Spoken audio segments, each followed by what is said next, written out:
Yeah, I think we did a better job again of it last night. I think we had a lot more uh, better opportunities.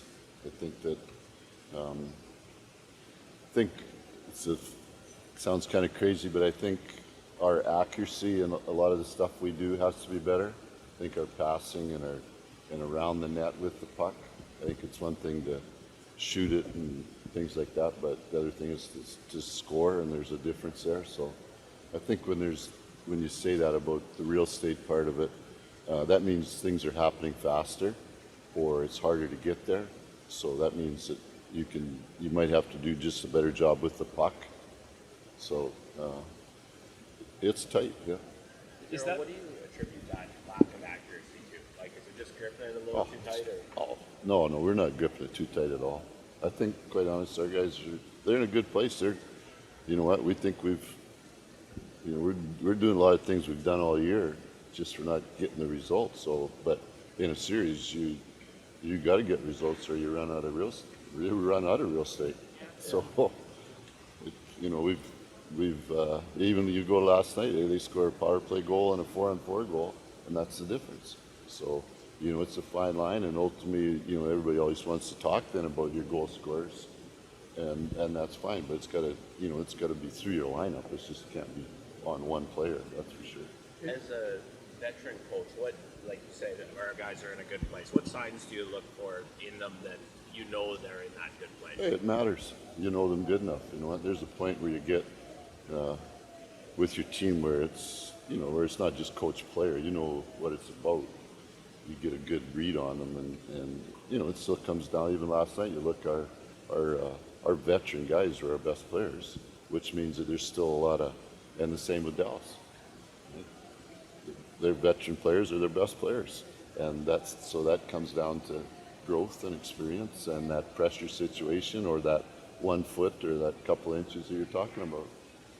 Is the difference in this series is that their scorers are scoring and yours aren't? I don't think it scores as much, Eric, as you look. This is something I remember during the year and how I don't like talking about individuals and all that, but I'd rather have a guy who scores a big goal than a guy that scores 40.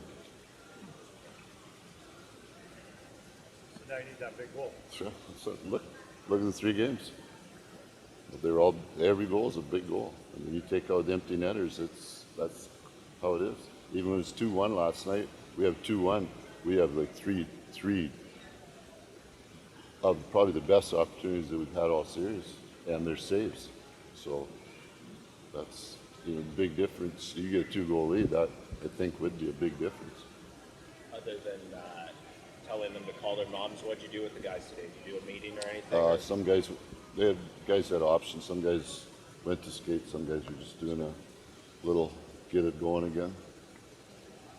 Darryl, you mentioned the veteran guys. What did you take out of Trevor Lewis, and what he showed your group last night? Well, there's a group of players like that. That line was effective for us last night, and as the series go on, always if you're just going to hang your hat on 3 or 4 defensemen and 9 forwards, you're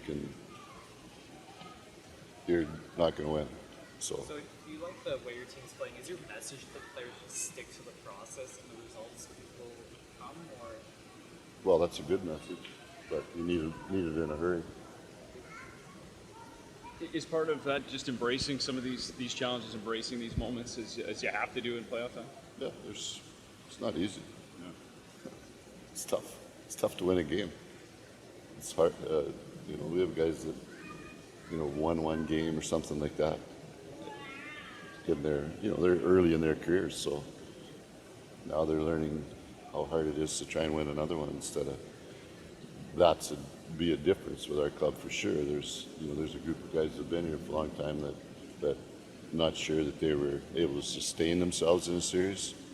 So even irregardless of what the results are in a series, it's can you sustain yourself and win it? That's important, right? So you can judge your players by how they're performing to see if they're themselves trying to win the game, which is important. Is there anything a coach can do to expedite expedite that learning, or you just have to go through it? I just, there's guys that need maybe a pat in the back or a kick in the pants. Like, it's different. It's not the team. It's individuals. Darryl, can you maybe describe how disruptive to the flow of your team's game all the penalties, and not just the power plays and PKs, but the 4-on-4s? Yeah, I don't like the 4-on-4s. I talked to the supervisor yesterday morning about it.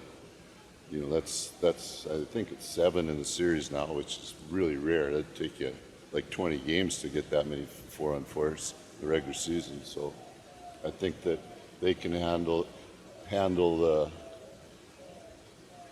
those situations better, and I think that our team, both teams, would want to handle it better. I mean, the bottom line is, the playoff time, if you're in there after the whistle, well, what's it for? In the old days, as Robert Puchgoring would tell you, that in the old days, if you wanted to go into those piles, usually it was for not to talk or to try and get the shield off. So now there's 10 guys in there, and hey, if they want to take 2 guys, if you want to do that, then you're just hurting the team. That's the bottom line. We're a good team that's 5-on-5. Yeah, that's a fact. Like, we're as good as there is. So you want to be 5-on-5. I'm sure Johnny will be kicking himself about the breakaway. You mentioned it last night. Will you talk to him about that at all? No, I can't. I'm not on the ice with him. I'm not going to take the shot for him. What would I talk? What would you talk to him about, Les? I'm just No, wondering I'm if serious. talk What would you about talk? the kind of Guy's got a reset. breakaway. Yeah. Yeah. And not about the play, but just the moving forward part of it. Yeah, that's his job. I mean, he's one of the best players in the league. Their best players, our best players. Yeah. There's no cutting around it or hiding it or anything. Yeah. You got to be that. How does that conversation go with the supervisor? Like receptive to? Most of the supervisors are old referees. So the reason they're supervisors is because they're good referees. We've had a big turnover in our officiating in the NHL since COVID. A lot of really, especially linesmen, are like kids, quite honest. But as you go into playoffs, so during the season you got a lot of games with 32 teams. Well, you go into playoffs, you're down to 16 teams. So if those are the 16 best teams, then you got the 30 to 35 best referees. So that's what you want.